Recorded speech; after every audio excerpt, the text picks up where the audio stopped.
Assalamualaikum warahmatullahi wabarakatuh. Apa kabar teman-teman semua? Semoga kita semua selalu dalam kesehatan ya.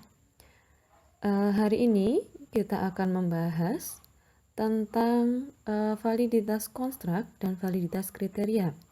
Materi ini adalah materi kelanjutan dari apa yang sudah kita pelajari kemarin, yaitu tentang validitas isi. Nah, apa itu validitas konstruk dan bagaimana itu validitas kriteria? Mari kita bahas bersama-sama. Masih ingat ada 3 tipe validitas? Kemarin kita telah membahas tentang validitas isi atau validitas konten. Ketiga tipe validitas ini digunakan sesuai dengan tujuan pengembangan alat ukur atau alat tes. Nah, hari ini kita akan berfokus pada validitas konstruk dan validitas kriteria. Konstruk validity atau validitas konstruk. Validitas yang menunjukkan sejauh mana tes mengungkapkan trait atau konstruk teoretik yang akan diukur.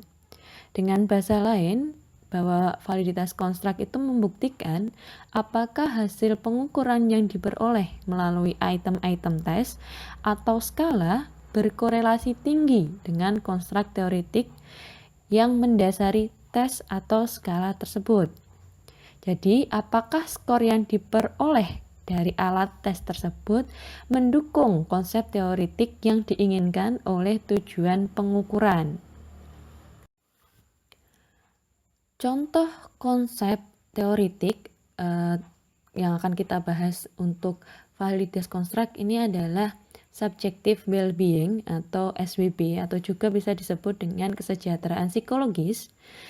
Menurut ahli Dinner, definisi dari subjective well-being merupakan evaluasi terhadap kehidupan yang telah dialami yang meliputi 2 komponen, yaitu komponen afektif dan komponen kognitif.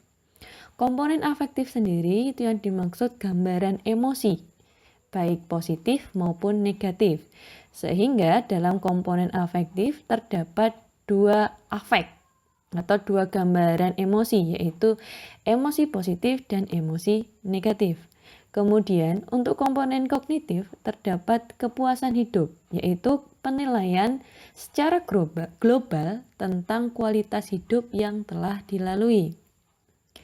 Sehingga SWB ini atau subjective well-being dibangun dengan adanya 3 aspek, yaitu afek positif, afek negatif, dan kepuasan hidup.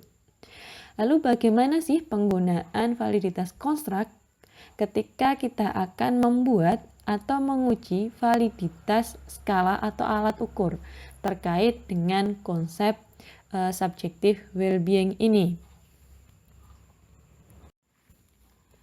Terdapat 3 langkah menguji validitas konstruk.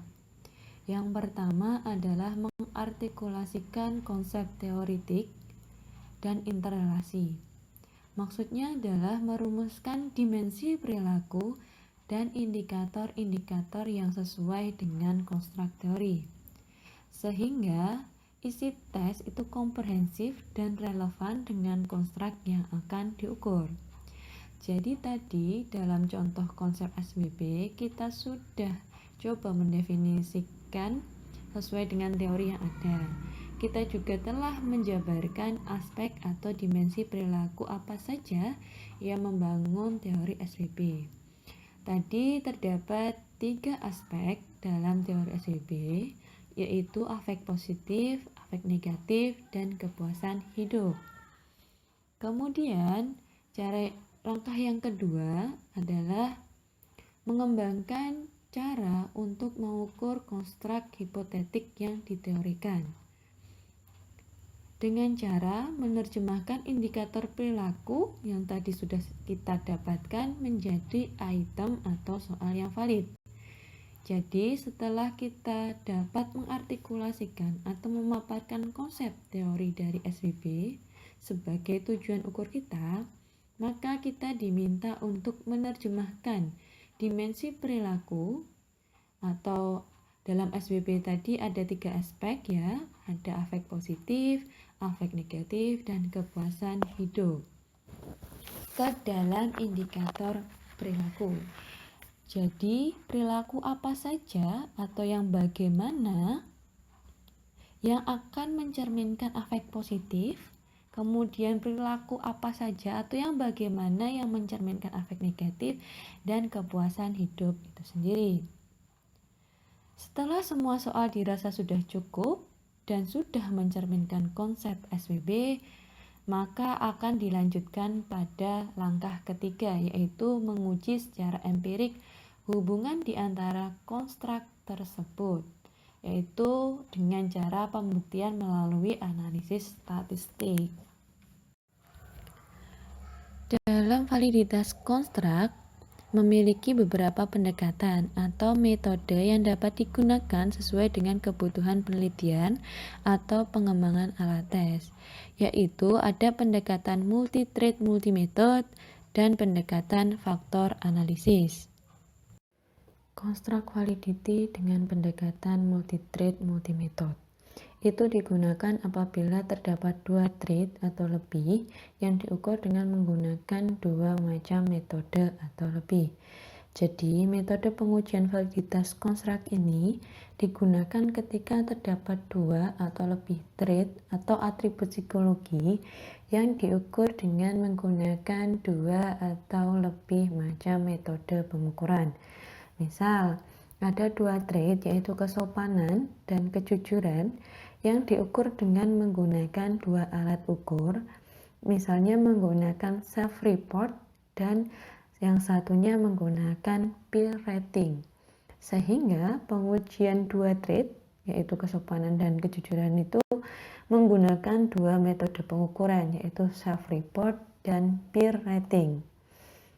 Dasar proses validitas dengan pendekatan multi-trait multimetode adalah estimasi atau perkiraan convergent validity dan atau perkiraan diskriminan validity. Convergent validity itu ditunjukkan dengan adanya korelasi yang tinggi antara hasil pengukuran trait yang sama oleh beberapa metode yang berbeda. Misal, sesuai contoh, convergent validity ditunjukkan dengan nilai koefisien korelasi yang tinggi pada trait kesopanan atau satu trait berdasarkan 2 metode pengukuran yang berbeda, yaitu self-report dan peer rating. Yang menjadi titik penting adalah korelasi yang tinggi pada trait yang sama dengan metode pengukuran yang berbeda. Sedangkan pada diskriminan validity itu menunjukkan dengan tidak adanya korelasi antara hasil pengukuran dari beberapa trait yang berbeda yang diukur menggunakan metode yang sama. Jadi, tidak adanya korelasi atau korelasinya sangat rendah antara skor kesopanan dan kejujuran berdasarkan satu metode pengukuran, umpamanya dengan cara pengukuran self-report. Kita lihat pada tabel hasil uji validitas konstruk dengan pendekatan multi-trait multimetode, yaitu ada 2 skala kesopanan dan kejujuran yang diukur dengan cara peer rating dan self-report. Pada tabel ini yang menunjukkan convergent validity adalah angka 0,60, bahwa trait kesopanan memiliki korelasi yang tinggi meskipun menggunakan 2 metode pengukuran yang berbeda, yaitu self-report dan peer rating.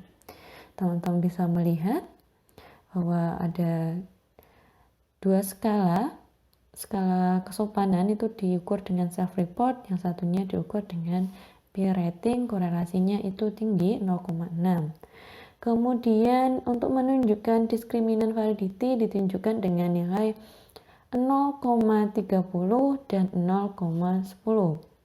Hal ini dilihat korelasi yang rendah pada trait kesopanan dan trait kejujuran yang diukur dengan alat ukur yang sama, yaitu alat ukur untuk yang 0,30 itu alat ukurnya adalah peer rating, kemudian yang 0,10 itu alat ukurnya self report.